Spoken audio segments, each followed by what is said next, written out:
ये कहानी एक ऐसे व्यक्ति की है जिन्होंने पेड़ों के लिए, प्रकृति के लिए अपने आप को समर्पित कर दिया, अपने पूरे खानदान को समर्पित कर दिया और हजारों की संख्या में भीड़ को एकत्रित कर दिया और उन पेड़ों पे महिलाएं और पुरुष चिपक गए जिनको काटा जाना था।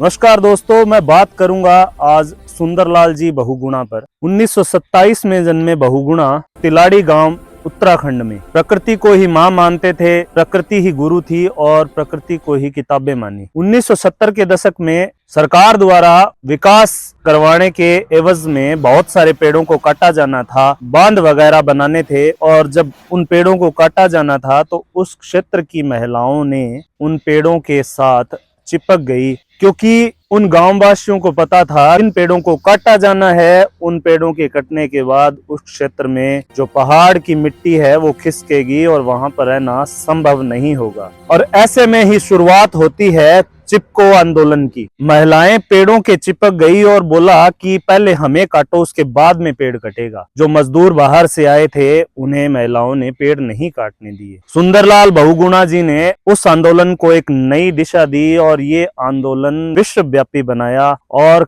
कई अखबारों में इस आंदोलन की भर्त्सना की गई, क्योंकि पेड़ प्रकृति और जीवन दोनों को चलाते हैं। सुंदरलाल बहुगुणा जी ने इस आंदोलन के एवज में 5000 किलोमीटर पैदल यात्रा की थी और पूरे देश को एकजुट किया था ताकि प्रकृति को बचाया जा सके। और इस यात्रा के दौरान उनसे कई बड़े राजनेता, कई बड़े अफसर और स्थानीय लोगों का बहुत बड़ा योगदान, एक बहुत बड़ा झुंड उनके साथ जुड़ गया, जिससे सरकार विवश होकर उन पेड़ों की कटाई पर प्रतिबंध लगाया। और ये सुंदरलाल बहुगुणा जी की जीत नहीं, उन स्थानीय लोगों की भी जीत थी जो उस क्षेत्र में रह रहे थे। आज उत्तराखंड नहीं होता अगर सुंदरलाल जी नहीं होते तो। उन्होंने इस कार्य के लिए 10 वर्ष तक सरकार से प्रत्यक्ष और अप्रत्यक्ष दोनों तरह की लड़ाई लड़ी। इस कार्य के लिए सुंदरलाल जी बहुगुणा को पद्म भूषण और पद्मश्री जैसे बड़े सम्मान से सम्मानित किया गया। परंतु जब वो सम्मान लेने के बाद में उन्हें पूछा गया, मीडिया ने सवाल किया, तो उन्होंने कहा सबसे बड़ा सम्मान प्रकृति है,